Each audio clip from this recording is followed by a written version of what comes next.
My name is Brooklyn Hayes. I'm 34 years old, and I just spent 8 years working brutal 80-hour weeks as an investment banker to purchase my dream penthouse in downtown Manhattan, only to have my parents, Philip and Sandra, publicly order me to hand over the keys to my unemployed sister Kayla at a family party in front of 32 relatives. When I refused to give away the home I had sacrificed my entire 20s to afford, my father slapped me across the face so hard that my diamond earring flew off and skittered across the hardwood floor, while every single family member stood watching in absolute silence. What my parents didn't know was that the moment Philip's hand struck my face, he triggered a series of pre-planned legal and security responses that would transform their family gathering into a crime scene and teach them that physical assault has immediate criminal consequences regardless of family relationships. I work as a senior associate at Sterling Capital Management, one of New York's most prestigious investment banking firms, specializing in mergers and acquisitions for Fortune 500 companies and private equity transactions that require sophisticated financial modeling and strategic negotiation. My annual compensation is $380,000, including base salary, performance bonuses, and profit sharing from successful deal closings. The position demands extraordinary time commitment and intellectual intensity, typically requiring 80 to 90-hour work weeks during active deal periods, constant availability for client emergencies and time-sensitive negotiations, and the ability to analyze complex financial structures while functioning on minimal sleep and managing multiple high-stakes transactions simultaneously. I joined Sterling Capital immediately after graduating from Wharton Business School 8 years ago, starting as an analyst earning $90,000 annually while working 100-hour weeks and learning the fundamental skills of financial analysis, due diligence processes, and client relationship management that would eventually qualify me for senior positions. The progression from junior analyst to senior associate required demonstrating exceptional analytical capabilities, building trusted client relationships, successfully closing increasingly complex transactions, and proving I could manage deal teams while maintaining the meticulous attention to detail that prevents costly errors in multi-billion-dollar acquisitions. But beyond the professional achievements and substantial income, the most meaningful accomplishment of my 8-year banking career was saving enough money to purchase my dream penthouse, a 3,000-square-foot luxury residence on the 42nd floor of a prestigious downtown Manhattan building, with floor-to-ceiling windows offering panoramic views of the city skyline. The penthouse cost $2.4 million, representing years of aggressive saving, disciplined budgeting, and strategic investment of my bonus income rather than spending on the luxury lifestyle many of my colleagues pursued. I had lived modestly throughout my 20s, sharing a small apartment with roommates, cooking at home instead of dining at expensive restaurants, and prioritizing my long-term goal of home ownership over immediate gratification. The down payment alone required $600,000 in liquid assets, accumulated through 8 years of saving approximately $75,000 annually from my post-tax income, while investing aggressively in diversified portfolios that generated additional wealth through market appreciation and dividend reinvestment. Purchasing the penthouse represented not just financial achievement, but also personal validation of the sacrifices I had made throughout my 20s, the social events I missed while working late nights, the relationships that failed because I prioritized career advancement, the family gatherings I skipped because deal deadlines couldn't accommodate personal schedules, and the general exhaustion of functioning at peak intellectual performance while chronically sleep-deprived. But every sacrifice felt worthwhile when I received the keys to my penthouse 6 months ago and walked into the stunning space that represented my independence, my professional success, and my ability to build wealth through disciplined financial management, rather than depending on family support or external assistance. The interior design was modern luxury with hardwood floors, chef's kitchen with premium appliances, master suite with spa-inspired bathroom, 2 additional bedrooms for guests or home office space, and the spectacular floor-to-ceiling windows that flooded every room with natural light, while offering breathtaking views of Manhattan's architectural landscape. I had furnished the space carefully with investment pieces that reflected sophisticated aesthetic taste, Italian leather furniture, original artwork from emerging contemporary artists, handcrafted dining table that could seat 12 guests for elaborate dinner parties, and technology infrastructure that supported both professional work needs and personal entertainment.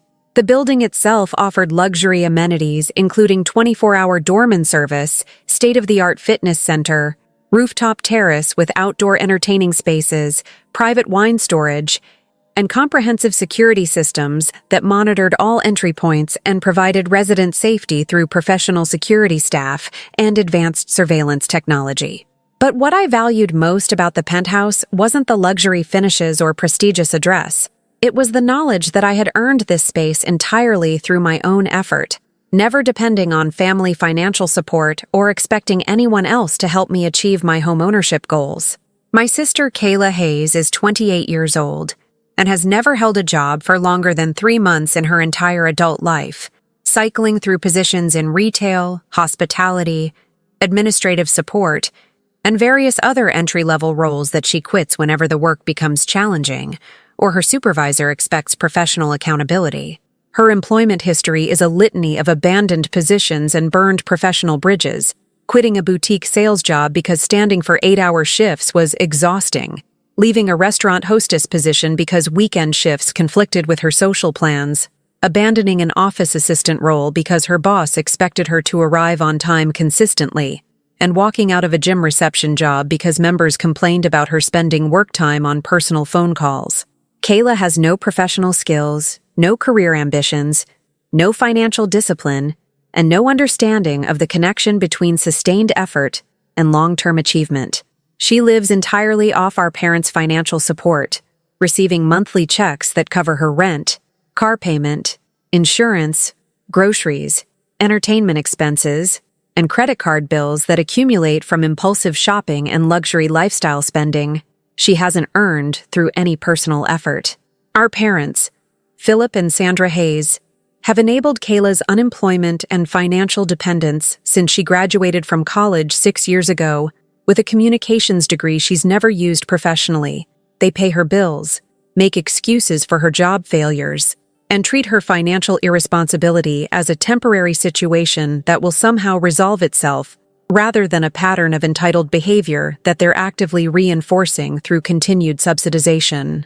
Philip works as a regional director for a pharmaceutical distribution company, earning approximately $130,000 annually managing territory operations and client relationships. Sandra works part-time as a dental office manager, making around $45,000 per year handling patient scheduling, insurance verification, and basic administrative tasks. Combined, my parents' income is comfortable but not wealthy, making their decision to financially support Kayla's unemployment a significant drain on their resources that limits their own retirement savings and forces them to maintain demanding work schedules well into their 60s rather than enjoying the financial security they could have achieved through more prudent resource allocation. But throughout my entire adult life, Philip and Sandra have treated their children's financial needs with dramatically different expectations and standards. Kayla's unemployment and financial dependence have been accommodated through unlimited parental subsidization, while I was expected to be completely self-sufficient from the moment I graduated from college, despite facing substantially higher living costs in Manhattan and working in a demanding career that required years of low compensation before reaching senior positions with substantial income. The differential treatment began during college when Philip and Sandra paid for Kayla's full tuition, room and board, and generous monthly allowance for social activities and personal expenses. Meanwhile, I financed my Wharton education through a combination of merit scholarships, student loans, and part-time work that I balanced alongside demanding coursework in finance, accounting, and corporate strategy. When I graduated and moved to Manhattan for my analyst position at Sterling Capital, my parents offered no financial assistance for security deposits, furniture purchases, or the substantial upfront costs of establishing residence in one of the world's most expensive cities. I was expected to manage these expenses independently because I had a good job and was capable of handling my own finances. Have you ever watched your parents subsidize a sibling's unemployment for years while expecting you to be completely self-sufficient despite facing higher expenses and more demanding circumstances? But Kayla's graduation 3 years later triggered completely different parental responses.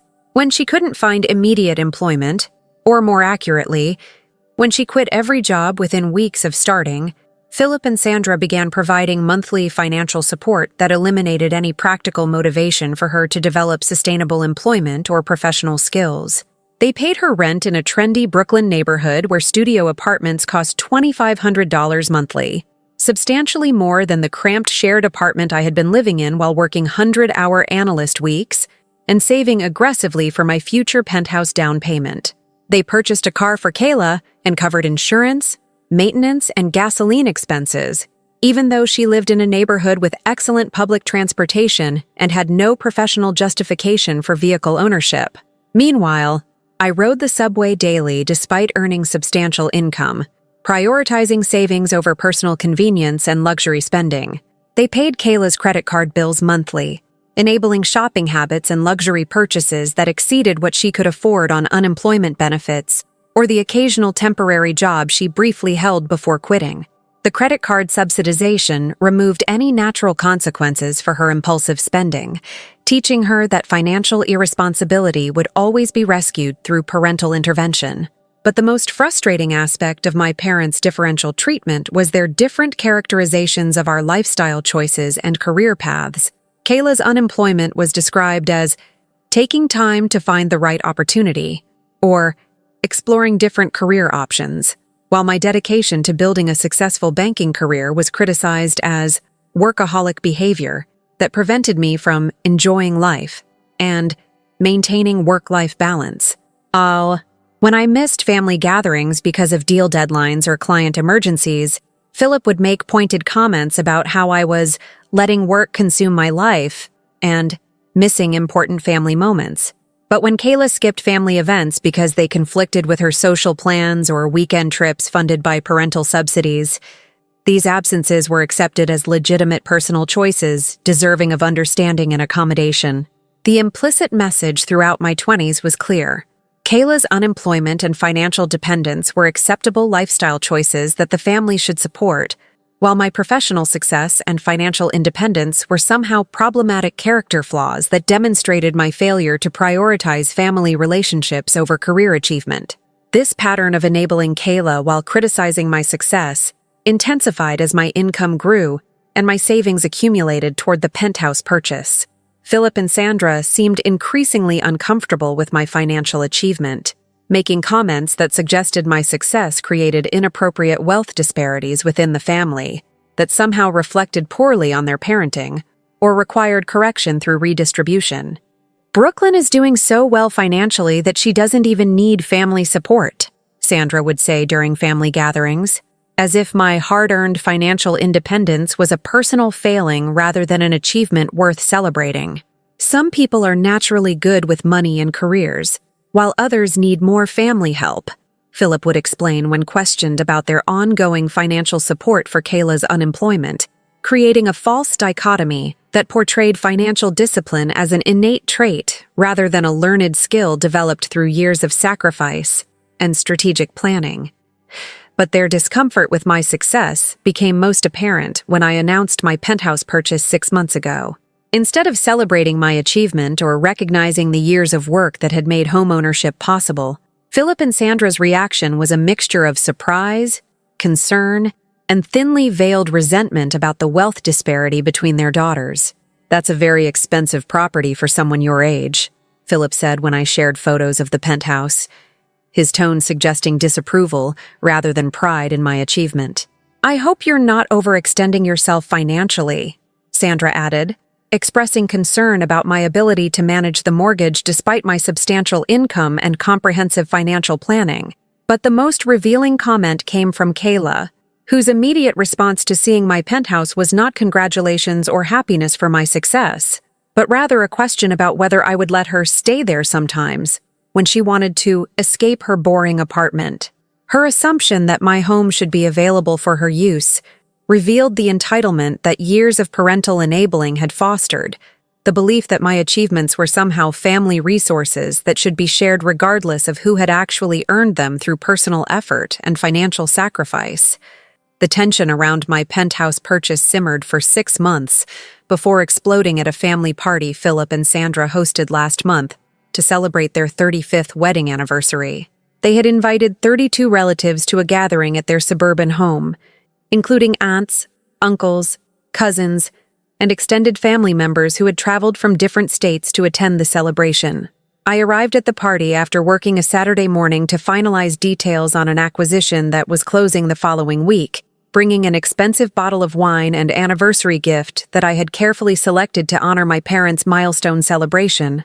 The gathering was pleasant initially, with relatives catching up on family news, sharing stories about children and grandchildren, and reminiscing about memories from previous celebrations.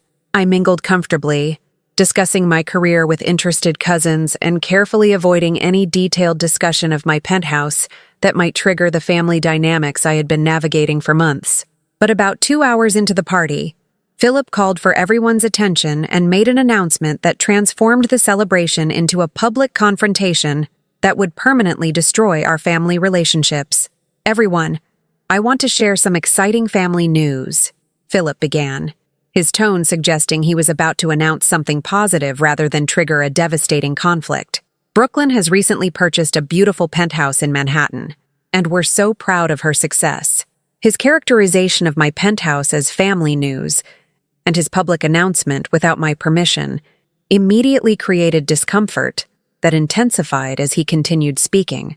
"But we've also been thinking a lot about Kayla and her housing situation," Philip continued, revealing the actual purpose of his announcement. "She's been living in a small apartment in Brooklyn, and we think it would be wonderful if she could have access to Brooklyn's penthouse when she needs a nicer place to stay." The suggestion that Kayla should have access to my home was shocking enough, but Philip wasn't finished with his public demands for redistribution of my property. "In fact," he said, looking directly at me while 32 family members watched, "we think the fairest solution would be for Brooklyn to give Kayla the penthouse and find herself a smaller place that's more appropriate for someone living alone."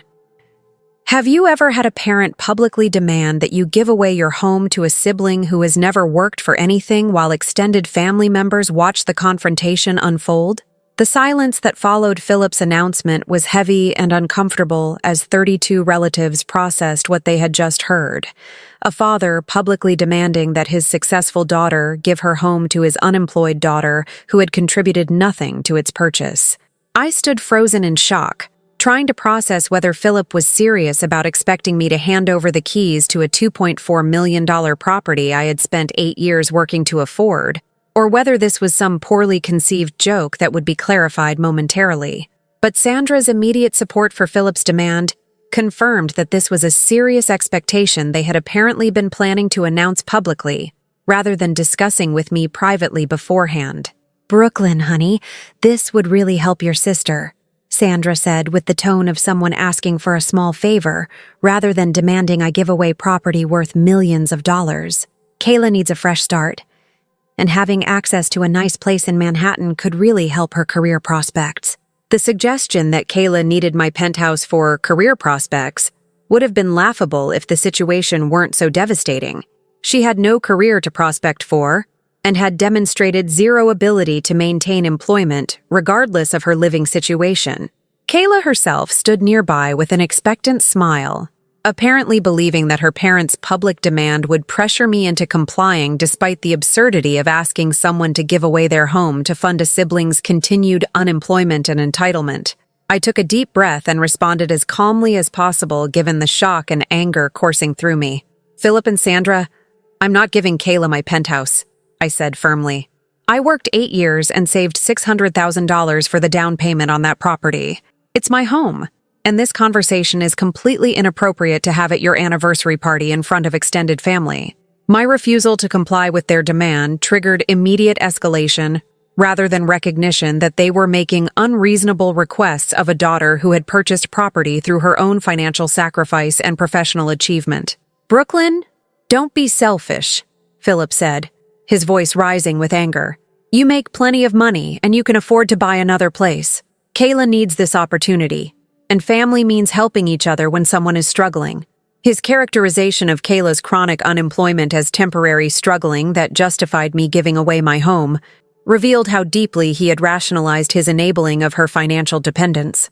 "I'm not being selfish by refusing to give away my home," I replied, feeling my own anger building at the injustice of being publicly pressured to sacrifice my achievements for a sister who had never demonstrated any willingness to work for her own success. Kayla is 28 years old and has never held a job longer than 3 months. She doesn't need my penthouse. She needs to develop work ethic and professional skills. My direct statement about Kayla's employment failures in front of extended family apparently crossed a line that Philip and Sandra considered unacceptable, even though they had initiated the public confrontation by demanding I give away my home in front of 32 witnesses. "That's enough," Philip shouted, his face reddening with rage.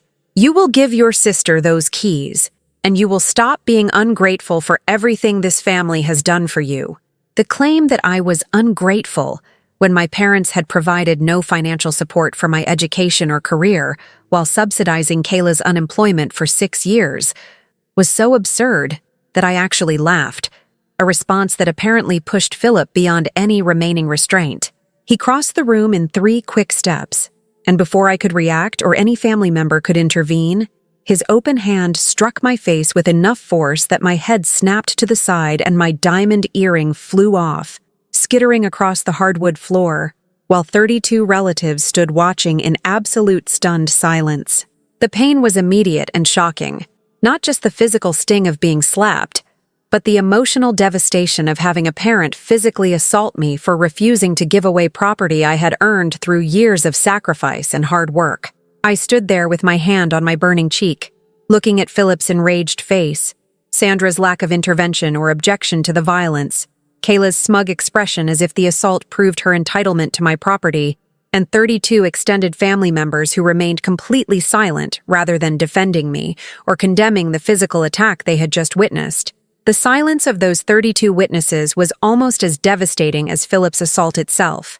Not one person objected to the violence, told Philip his behavior was unacceptable, came to my aid, or suggested that physically striking someone for refusing to give away their home was criminal assault rather than legitimate parental discipline. Their silence revealed that I was alone in this confrontation, that these family members either supported Philip's demand that I give away my penthouse or were too cowardly to intervene when violence escalated from verbal demands to physical assault. But what Philip, Sandra, Kayla, and those 32 silent witnesses didn't know was that the moment Philip struck my face, he triggered a series of pre-planned legal and security responses I had set up months earlier when I first sensed that my parents' discomfort with my success might escalate into attempts to pressure me into redistributing my wealth. Have you ever been so certain that family members might resort to extreme pressure tactics that you prepared comprehensive legal protections before their behavior confirmed your concerns? I had consulted with both a criminal defense attorney and a family law specialist 3 months earlier, when Sandra had first made comments about how unfair it was that I had such a nice home while Kayla was struggling in her modest apartment. The attorneys had helped me understand my rights, document concerning behavior patterns, and prepare response protocols that could be activated immediately if my family's pressure tactics ever escalated to threats, harassment, or violence. The preparation had felt paranoid at the time. Surely my parents wouldn't actually assault me or attempt to steal my property through force or coercion. But some instinct about their increasing resentment of my success and their entitlement to redistribute my wealth had prompted me to take protective measures that were now proving essential. After standing silent for 10 seconds while Philip glared at me, and 32 relatives avoided eye contact, I bent down calmly, picked up my diamond earring from the floor, and walked toward the door without saying another word to anyone in the room. "Brooklyn, get back here!" Philip shouted as I opened the front door. "We're not finished discussing this. You're giving Kayla those keys tonight." But I didn't respond or look back. I walked to my car, got in, locked the doors, and sat in the driver's seat for a moment while processing what had just happened and preparing to implement the legal responses my attorneys had prepared for exactly this situation. Then I opened my phone, accessed a protected app that my attorney had set up specifically for documenting family incidents, and pressed a single button that triggered 3 pre-programmed actions simultaneously. The first action sent an email to Detective Michael Patterson at the New York Police Department's assault unit, including time-stamped documentation of the incident, my location at the time of the assault, the number of witnesses present, and my intention to press criminal charges for assault. The email system was designed to create an immediate digital record of the incident, with precise timestamp data that would support criminal prosecution. The second action sent notification to my family law attorney, Jessica Rodriguez, activating pre-planned restraining order proceedings against Philip, Sandra, and Kayla. Jessica had prepared comprehensive restraining order petitions months earlier, based on our discussions about potential escalation, and the button press initiated immediate filing of those petitions with the appropriate court. The third action sent notification to the security director at my penthouse building, activating emergency protocols we had discussed regarding potential security threats from family members. The building's security systems were sophisticated and comprehensive, including facial recognition technology, 24-hour monitoring by professional security staff, and protocols for issuing trespass warnings and summoning law enforcement when residents faced threats or harassment. 29 minutes after I pressed that single button on my phone, I was still sitting in Philip and Sandra's driveway when a woman in professional business attire approached the house, carrying an official-looking badge and folder. I watched through my car window as she knocked on the front door and identified herself to Philip as Sergeant Jennifer Walsh from the local police department's Family Violence Unit, responding to a report of assault that had occurred at this address approximately 30 minutes earlier. The transformation in Philip's expression from anger to shock to genuine fear was visible even from my position in the driveway. He had apparently never considered that physically assaulting me to force compliance with his demands would trigger immediate criminal investigation and potential prosecution, rather than simply pressuring me into giving Kayla my penthouse. Sergeant Walsh spent approximately 10 minutes inside the house, presumably interviewing Philip, Sandra, and Kayla about the assault and documenting statements from the 32 family members who had witnessed Philip strike me in front of them. When she emerged from the house, Sergeant Walsh approached my car and asked me to provide a formal statement about the assault.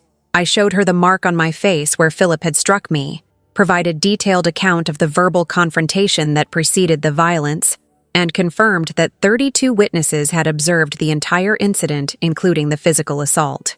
Ms.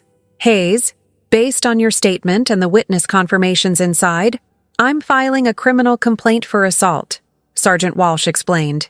Your father will be receiving a court summons, and you'll have the option to pursue prosecution through the district attorney's office. She also provided information about emergency protective orders that could be issued immediately to prevent Philip from contacting me or approaching my residence while the criminal case proceeded through the court system. But the most satisfying element of the response wasn't the criminal charges themselves. It was watching the reaction inside the house as the family party dissolved into chaos when 32 relatives realized they had witnessed a crime rather than a private family disagreement. Through the windows, I could see relatives gathering belongings, saying hurried goodbyes, and rushing to leave the house as quickly as possible to distance themselves from the criminal investigation unfolding. The anniversary celebration that was supposed to showcase family unity had been transformed into a crime scene where witnesses were being interviewed about assault.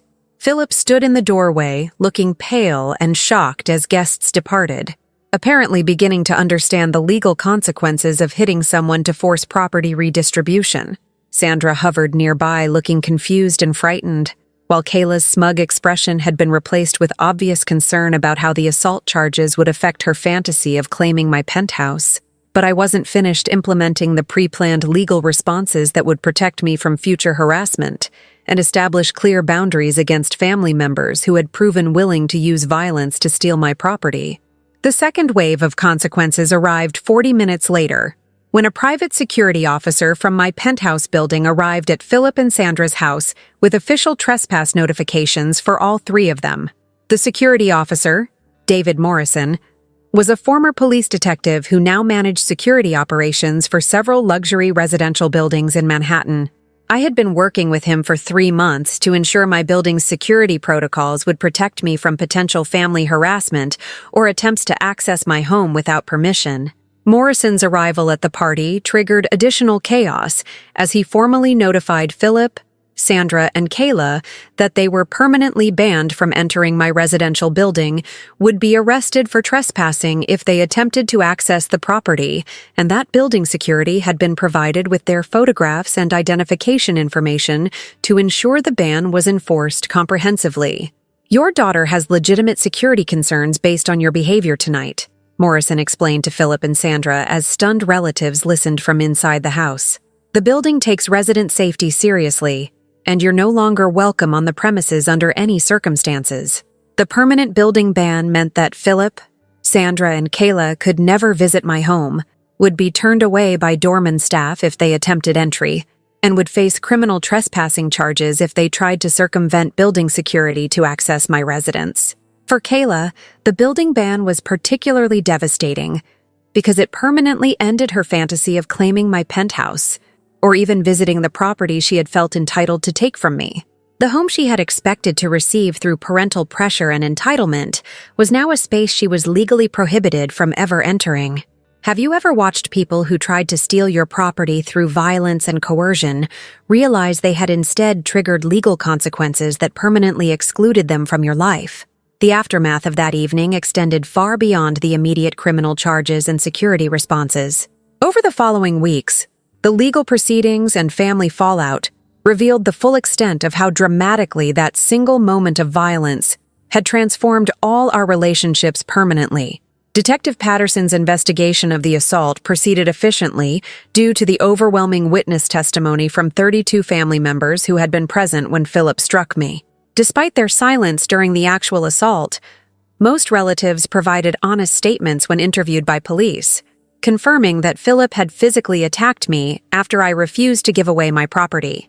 The district attorney's office offered Philip a plea agreement to avoid trial, plead guilty to simple assault, complete anger management counseling, pay restitution for my medical expenses and legal fees, and accept a restraining order prohibiting contact with me for minimum 2 years. The alternative to accepting the plea was proceeding to trial, where 32 witnesses would testify about his violent assault over a property dispute. Philip's attorney strongly recommended accepting the plea agreement, given the overwhelming evidence and number of witnesses, and Philip ultimately pled guilty to assault charges that created a permanent criminal record, documenting that he had violently attacked his daughter to try forcing her to give away her home. The restraining order that accompanied Philip's plea agreement legally prohibited him from contacting me directly or indirectly, approaching my residence or workplace, or attempting to communicate through third parties. Violations of the restraining order would result in immediate arrest and additional criminal charges. Sandra initially attempted to maintain contact with me despite Philip's restraining order, sending emails and text messages that expressed confusion about why I was overreacting to what she characterized as a family disagreement, rather than recognizing it as criminal assault with 32 witnesses. Her messages revealed complete inability to understand the seriousness of what had happened or accept responsibility for enabling and supporting Philip's violence. She seemed genuinely bewildered that I wasn't willing to forgive and forget an assault that had occurred in front of extended family while she stood by without objection. When Sandra's unwanted contact continued despite my requests that she cease communication, my attorney Jessica Rodriguez filed for an additional restraining order against her based on harassment and potential conspiracy in the original assault attempt to force property transfer. The restraining order against Sandra was granted based on evidence that she had supported Philip's demands for property redistribution, had enabled his violent response to my refusal, and was continuing to pressure me despite my clear wishes for no contact. Kayla also received a restraining order after making social media posts about how unfair it was that I had refused to help family by giving her my penthouse and suggesting that I had deliberately created drama to avoid sharing my wealth with relatives who deserved better living situations. Her social media complaints about not receiving my property revealed that she still felt entitled to claim wealth she hadn't earned and viewed my protection of my own home as selfish behavior, rather than legitimate defense against attempted theft through familial coercion. The combined effect of the 3 restraining orders was that Philip, Sandra, and Kayla were all legally prohibited from contacting me, approaching my residence or workplace, or communicating about me through third parties. Any violation would result in immediate arrest and criminal prosecution. The extended family members who had witnessed Philip's assault but remained silent during the incident responded to the legal proceedings with varying degrees of discomfort, defensiveness, and attempted distance from the situation. Several cousins reached out to apologize for not intervening during the assault, explaining that they had been shocked and didn't know how to respond when witnessing violence between family members. Their explanations felt inadequate, given that 32 adults had stood silent while watching someone be physically attacked for refusing to give away their home. But I appreciated that at least some relatives acknowledged their failure to defend me. Other family members, particularly those who had received financial support from Philip and Sandra over the years, seemed resentful that I had pressed criminal charges rather than handling the assault as a private family matter. Their loyalty to the relatives who had financially supported them apparently outweighed any objection to violence used to force property redistribution. Several family members stopped communicating with me entirely, apparently viewing me as the problem for refusing to give Kayla my penthouse rather than recognizing Philip's assault as criminal behavior deserving prosecution. Their perspective revealed family dynamics where maintaining harmony required accepting unreasonable demands rather than protecting individual property rights and personal safety. But the most satisfying aspect of the entire situation was the permanent security measures protecting my penthouse from any future family harassment or attempted access to my property. David Morrison's security team had implemented comprehensive protocols, including updated facial recognition systems that would immediately identify Philip, Sandra, or Kayla if they attempted to enter the building, enhanced monitoring of all visitor requests to screen for family members trying to circumvent the trespass ban through claiming other purposes, and direct communication channels with local police precinct to ensure rapid response if family members violated the building ban. The security measures transformed my penthouse from a space that had been targeted for theft through familial coercion into a genuine sanctuary protected by professional security staff and legal restraining orders that carried immediate criminal consequences for violations. 3 years after that devastating assault at my parents' anniversary party, I continue living peacefully in my penthouse while maintaining zero contact with Philip, Sandra, or Kayla. The restraining orders have been periodically renewed based on continued evidence of their inability to accept that their violent attempt to force property redistribution had permanently destroyed our family relationships. My penthouse has become more than just a luxury residence. It represents my independence from toxic family dynamics, my right to protect property I earned through legitimate effort, and my unwillingness to sacrifice my achievements to enable relatives who believe entitlement should override work ethic. The decision to press criminal charges and obtain permanent restraining orders against my parents and sister was initially emotionally difficult, despite the clear justification based on their behavior. Family relationships carry powerful psychological weight, and choosing legal consequences over family reconciliation required accepting that some betrayals are too severe to forgive or repair through continued relationship. But 3 years of peaceful living without harassment, demands for property redistribution, or guilt trips about helping family has confirmed that pressing charges and obtaining restraining orders was the healthiest possible response to relatives who would commit assault to steal my property. People who will physically attack you to force compliance with demands that you give away your home don't deserve forgiveness or reconciliation. They deserve criminal prosecution, restraining orders, and permanent separation from your life. The woman who once worked 80-hour weeks to afford her dream penthouse had learned that protecting that achievement sometimes requires treating family members like the criminals they became when they chose violence over respecting legitimate property ownership. If this story resonated with you, please hit that subscribe button and let me know in the comments whether you've ever faced family members who believed they were entitled to claim property you earned through your own work and sacrifice. Have you experienced situations where relatives expected you to redistribute your success to family members who had contributed nothing to your achievements?